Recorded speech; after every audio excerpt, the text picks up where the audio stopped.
আহ, নমস্কার। আজকের এই ছোট্ট বাইটটা আমি গৌতমের জন্য করছি।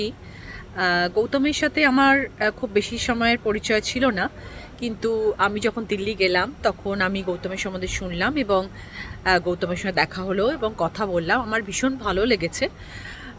বাচ্চা ছেলে, অথচ তার আইডিয়াস, তার চিন্তাভাবনা এবং সে যে অ্যাস্ট্রোলজি নিয়ে সত্যিকারের ভালো করে পড়াশোনা করেছে সেটা প্রকাশ পেয়েছে, প্রমাণিত হয়েছে।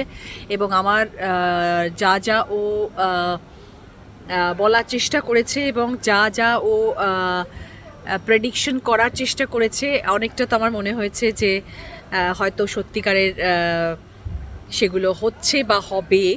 এবং সেই বিশ্বাসটুকু ও অর্জন করতে পেরেছে ওর কথার মাধ্যমে, ওর কাজের মাধ্যমে সেটা।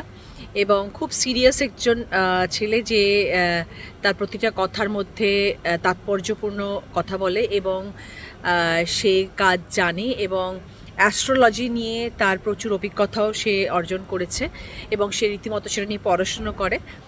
এবং আমার খুব ভালো লেগেছে ওর সাথে কথা বলে এবং আশা করছি ভবিষ্যতেও আমি তার সাথে যোগাযোগ রাখবো এবং আমাদের সুসম্পর্ক থাকবে গৌতমের সাথে।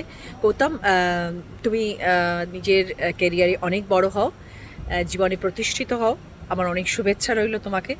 আরও বড় হও এবং তোমার অ্যাস্ট্রোলজিতে তুমি অনেক নাম করো। I wish you all the best. May you shine in your life. Thank you so much.